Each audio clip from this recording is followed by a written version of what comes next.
has seen over 500 deaths. The U.S. is the empire with the most resources, and Cuba is able to maintain even a smaller rate of death than that. That is amazing, and it shows the contradictions that socialism is for the people. Yeah, it's just amazing what Cuba has been able to be able to do as a small island with the blockade to still maintain their population and put the people first.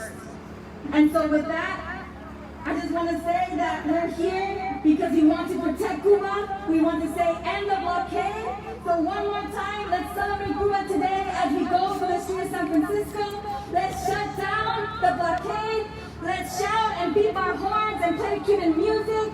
Let's make our demand loud and clear so that everyone can hear, even all the way to Cuba. Cuba sí, bloqueo no. Cuba sí, bloqueo no. Cuba sí, bloqueo no. Cuba sí, bloqueo no. Thank you so much, everybody, for coming. Thank you so much. So our first speaker is going to be Martha Huber. She is with Code Pink, who were also at the Chinatown rally yesterday against anti-Asian hate. Say welcome to Martha. Nice to see everybody here. I'm here representing Code Pink today, and we're proud to join the Answer Coalition in this work in support of Cuba. We love Cuba. Code Pink is a women-led grassroots organization working to end U.S. wars and militarism, support peace and human rights initiatives, and redirect our tax dollars into healthcare, education, green jobs, and other life-affirming programs. You can see codepink.org for more information. We should be thanking Cuba. Cuban doctors are fighting COVID-19 all over the world. The Trump administration had the nerve to place Cuba on the state sponsors of terror list.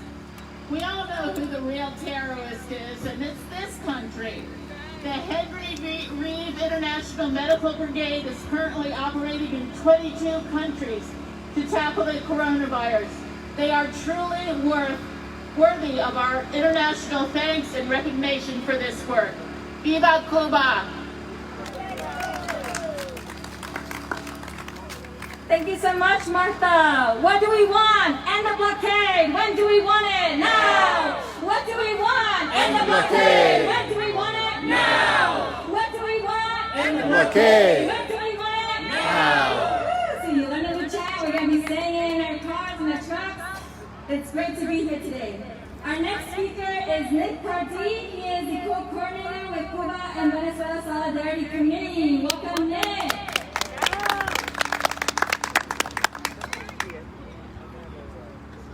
Thank you to everyone joining us out here today in the streets of San Francisco, to everyone around the U.S., Canada, and the world taking part in these monthly calls to action, and to everyone else watching virtually who are ready to get involved in the fight against the genocidal blockade of Cuba by the United States government that's gone on for more than 6 decades.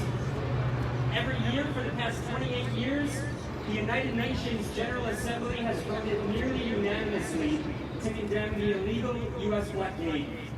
189 countries in 2018 and 187 countries in 2019 voted to condemn the blockade, with only the United States, apartheid Israel, and the extreme right-wing government of Bolsonaro's Brazil opposed. Cuba is planning to bring another resolution to the UN General Assembly this June, and once again we can expect countries the whole world over to join with Cuba as we're doing today.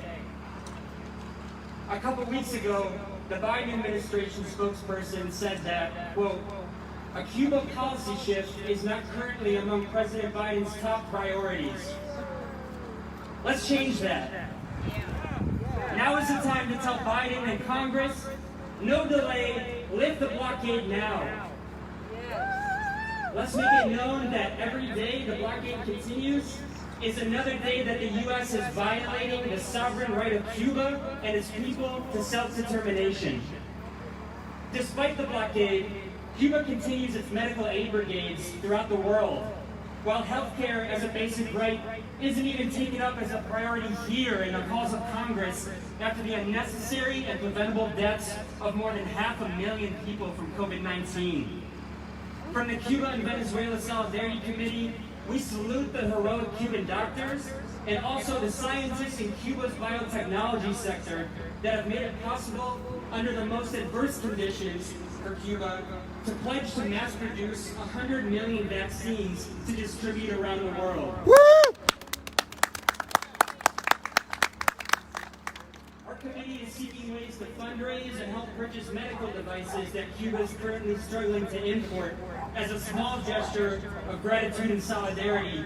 But we all know that whatever we can do is a drop in the bucket compared to what revolutionary Cuba can do unimpeded by U.S. imperialism.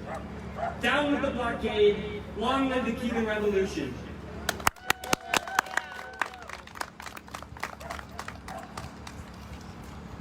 Thank you so much, Nick. Not too long ago, the U.S. claimed and made a statement that the Cuban country was a site of terrorism. They called it a country of terrorism. But what I have seen from Cuba is doctors. What I have seen from Cuba is vaccines. What I have seen from Cuba is international solidarity. So is it a site of terrorism? No! No, we all know, we've been saying it over and over, we know what terrorism looks like. It looks like denying citizens health care. It looks like denying citizens guaranteed housing. It looks like sacrificing 500,000 people to the COVID pandemic. And so we're here to say, end the blockade. When? Now. What do we want? End the blockade. When do we want it? Now. What do we want? End the blockade. When do we want it? Now. And if we don't get it, shut it down. If we don't get it, Shut it down. If we don't get it, Shut it down. If we don't get it, Shut it down. That's right. We're demanding. We're not just asking. So for our next speaker, we have Carolina Morales. She is Venezolana from Venezuela, and she is the advisor for the Center of Political Education. Welcome, Carolina. Hey everybody! Thank you for being here again. My name is Carolina Morales. I was born and raised in Venezuela, and I've been calling the Bay Area my home for almost 20 years. My family continues to be there, and it is always important for me that we unite around the truth of these Caribbean countries, of our Latin American siblings that continue to be oppressed by the United States. Right? There's all these lies about Venezuela being a dictatorship, about people eating from garbage cans, about people wanting to flee. But what we're not talking about are the sanctions that senators like Ted Cruz, who we know the kind of policies, right, he stands for, continue to make the blockade tighter and tighter around Venezuela's neck. And to kind of illustrate how disgusting that is, right? When last March, we actually started calling this pandemic a pandemic, the first thing that Trump did was tighten sanctions against Venezuela, making it harder for Venezuela to be able to acquire medicine for their people, to be able to get more food imported from, for their people from our adjacent countries, right? And so it's so important that we unite, that we tell the truth, about San Francisco, about the thousands of people living on the streets and actually eating out of garbage cans, and visiting one of the richest cities in the United States, in the richest country in the world. So like that, we also stand in solidarity with Cuba, knowing that Cuba is also a country that's democratic, that's fighting for dignity, that's a bastion for education, for healthcare, for the important things that we need to survive in this world. And so thank you for being here and continuing to unite around the dignity of these two Caribbean countries. ¡Que viva Cuba libre! Viva! Thank you so much, Carolina. For our next speaker, we have David Paul from the Task Force on the Americas, and he was one of the protectors of the Venezuelan embassy. He stayed there and protected the embassy. He is a true hero. So please welcome David. Hi, there's not much more I can say. What's already been said. I just want to share a few things. I always find it funny when we teach our kids to share, don't be a bully, be nice to each other, and then when they get to adults and look at the world, it's okay if our government cheats, lies, steals, commits violence against other countries as if it's normal. And we've got to educate people, and that's what we're doing today, that this cannot be normal. And we have to resist the bullying and really in the world, which is the United States government, and they are acting as a gangster, totally illegal, and people just think it's because it happens so often, and they don't hear enough voices against it. That is just normal. We've got to change that. The Cuba and Venezuela, the number of countries who are struggling for self-determination, they are an example to us. We have lessons to learn from them. And this blockade is keeping the American people from learning the lessons of Cuba, learning the lessons of Venezuela. Not just the advances and expertise in medications and dealing with COVID, but just how to act in the world. And relationships with other countries with mutual respect. Cuba has been a prime example of that, how they dealt with a pandemic. They're sharing their vaccines with the world. They're sharing their medical personnel with the world instead of blockading countries. And we have to keep in mind and educate people that the blockade is not some administrative policy or document. It's an act of war.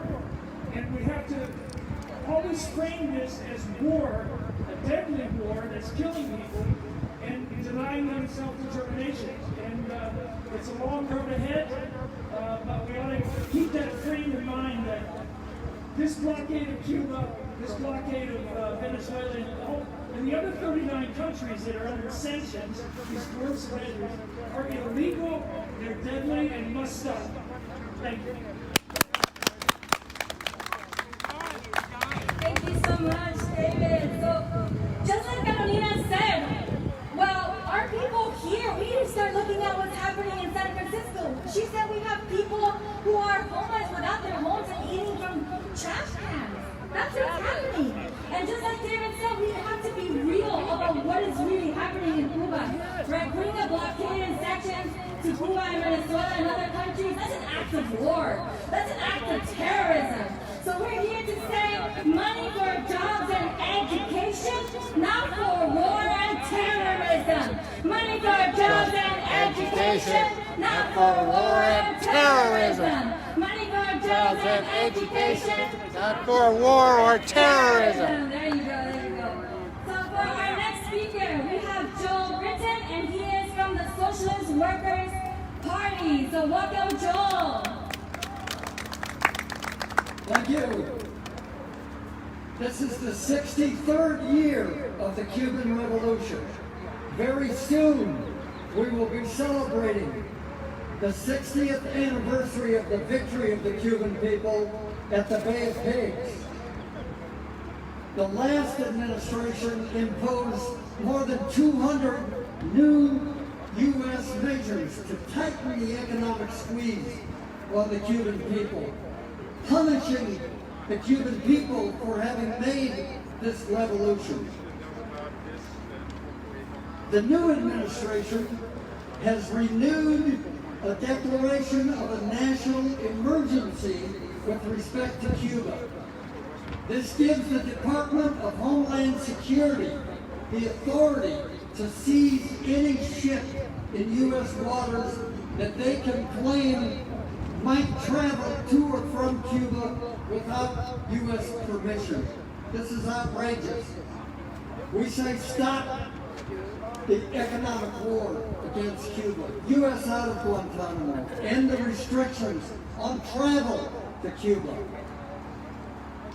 As the Northern California chair of the Socialist Workers Party 2021 campaign, I'd like to just inform everyone that we will soon be announcing a candidate that will be campaigning around ending the U.S. embargo against Cuba, end the U.S. war, get out of Guantanamo, running to fill the seat in the 18th Assembly District.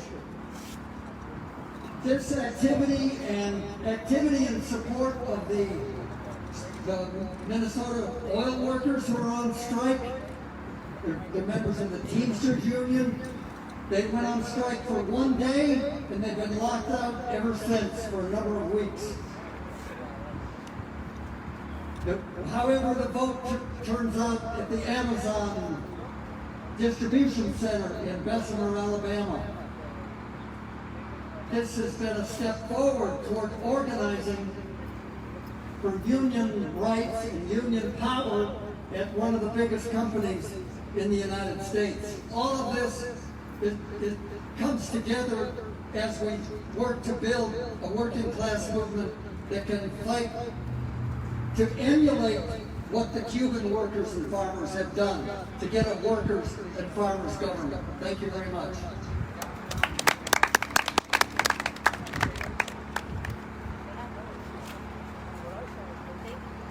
Thank you so much, Joel. And now for our next speaker, we have Gloria La Riva of the Answer Coalition, which hosted yesterday's rally against anti-Asian racism. So welcome, Gloria.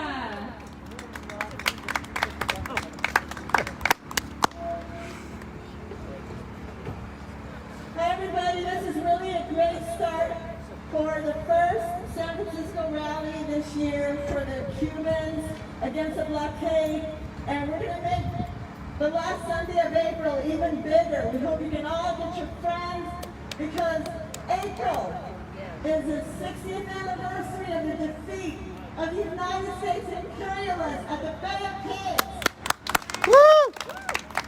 And April 16 is the 60th anniversary of the declaration of the socialist character of the Cuban Revolution. So people could know why they were sacrificing their lives if need be to defend that revolution, which was socialist. Of course, it began on January 1st, 1959, when the whole state apparatus of Batista's regime, the U.S. puppet, was overthrown.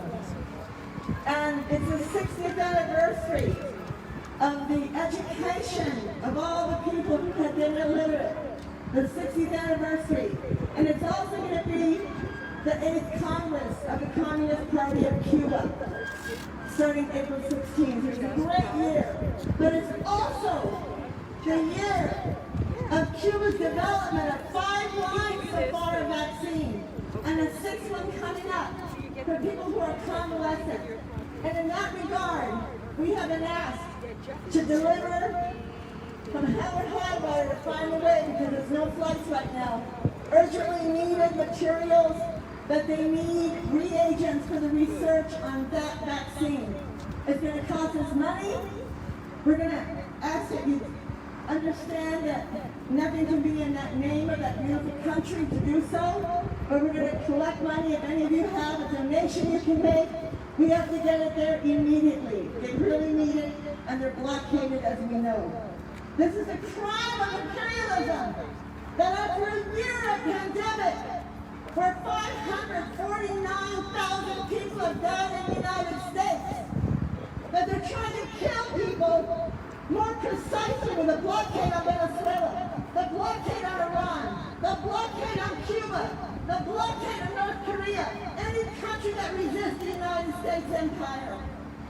But Cuba has always been that light to the world, and we must defend her today and every day. We will hear the logistical update on how this caravan will go, but just be proud of the fact that we're going to send a message. Film outside your window if you can. If anyone's going to stop, you can film the rest of our route. We're going to send this message of love, solidarity, and struggle for Cuba. And speaking of struggle, yesterday there was one of 60 demonstrations around the United States, initiated by Answer and backed, supported side by side with the Chinese community of Chinatown in San Francisco, in which the people have said no more attacks on Asian people. Stop the demonization of China by the United States. Whether it's Obama, Trump, or Biden, it's a very serious war drive that's coming. And of course, I have a wonderful announcement, and that is the Denver defendants, the members of PSL who are being persecuted for being PSL members, have won a great victory in which this week the judge threw out the kidnapping of the police charges. Imagine that. We had a peaceful demonstration in front of the police station where the cops who killed, murdered Elijah McClain were enjoying their impunity, and we said we're staying all night. It was very peaceful. And people in another group had put some light screen ropes on the doors, not all of them. But they chose our members who said don't do anything illegal.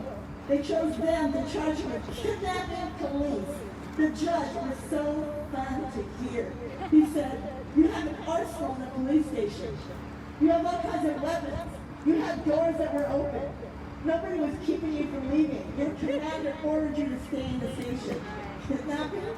That's ridiculous. So it's a big victory. It was a serious persecution. They still have other charges, but I'm sure they will be exonerated of all of this because they're only guilty of fighting for justice.